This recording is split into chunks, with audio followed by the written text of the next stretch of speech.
All right, so I just want to make it really clear the relationship between API actions and other parts of AWS. I know we showed it in the lecture slides, but let's make sure we really understand this clearly. So let's say we're looking up any service like DynamoDB, and we can type in API actions here. And if we go here, there should be an API reference. And in the API reference, it will actually provide us all of the possible actions that are available. We also have, I guess, data types over here, which I suppose are data structures that are provided within an action, but we're not worried about that right now. We just want to talk about API actions. So let's say we wanted to create ourselves a table, right? We could go into here and we can read about the specification. These are the attributes that it expects. So if we were to send an HTTP request, these are all the stuff that it would want. And it'll tell you what it requires and things like that.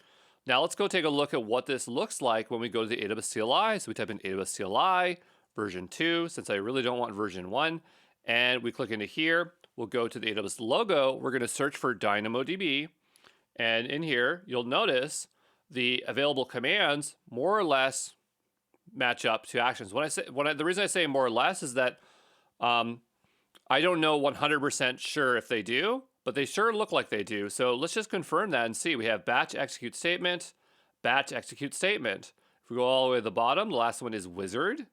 We go here, and this one doesn't have a wizard. So wizard is like a special one, and we actually learned about wizard in the CLI in the API section here. And wait is a special subcommand. But if we go beyond that, we say update time to live. Update time to live. So it looks like they're more or less all the same actions are here. They're just written in lowercase with hyphens, right? And if we go into, again, create item, or create table, sorry, I would expect that a lot of this stuff is going to maybe map up to the syntax here. So let's see if that's true. So if we go here and look very closely, I'm trying to find billing mode. So do we have billing mode here? We do. We have billing mode right there. Do we have global secondary indexes? We do. We have global secondary indexes. Now that's not to say that this is one-to-one, because there's going to be obviously conveniences in here to make it a lot easier. There's going to be ones that are going to just exist in the CLI that are just not going to exist here. So expect this one to be the most verbose. Does this map up to CloudFormation? Let's go take a look. So we'll say AWS CloudFormation, DynamoDB, create table, or just type in table here. And if we look at this, we see billing mode, we see global secondary indexes, and if we click into that, it says provision, pay per request. If we were to read specifically about this, it says provision, pay per request. So there seems to be a large or high correlation between the DynamoDB syntax and here. And then this one would be similar, but maybe a little bit more higher level. Let's go take a look at the SDKs. We'll look at AWS Python, so maybe Bodo 3, DynamoDB, create table. Let's see if we can find that reference. This is probably not the latest version, but that's okay. We'll go down here, and it looks kind of similar, more or less similar. Global secondary index, and the structure is, these inputs are the same, and so that's the same. Now let's go look at the API actions, or sorry, IAM policies, right? Let's say we needed to grant permissions. So we go here to policies. Let's pretend we're making a new policy. We'll go here, and we'll give it a moment to load. And we're going to look for the DynamoDB service. And then we have allowed actions. So if we were to expand all and look at these actions, I bet they match one-to-one with all of these here. So I bet I could search for this one here. So we're searching for it. It did not appear. Okay, that's okay. We'll continue on to the next one.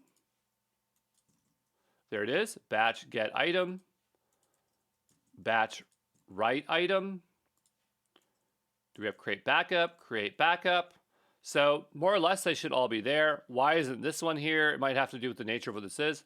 This operation allows you to perform batch reads or writes on the DynamoDB. Yeah, again, I'm not sure why we don't have direct permission for that. It could be that because this is a batch command, that it is doing something underneath, but I don't really think so. So yeah, I'm not sure why that one doesn't show up, but or maybe it is there and it just doesn't show up in the UI here. So that could be the other case. That's the reason why we don't see it, is that the UI doesn't have it, but you could technically put it in via the actual JSON when you write in which actions you want to include. So hopefully that really helps a lot in terms of making that relationship. Remember that the AWS Management Console is a UI that tries to make things easier. So it is a much higher level abstraction of these API actions. And so when you go to the DynamoDB page, and let's say you're trying to create a table here, it might be performing multiple actions underneath, right? So it's not going to just hit that one API action. It can probably hit multiple ones for you and make that process a lot easier. So just understand, when you use the management console, it could be using multiple actions. That's why I like to push and try to use the CLI and the API as much as possible so you understand all the underlying components. But anyway, hopefully that makes sense. And there you go.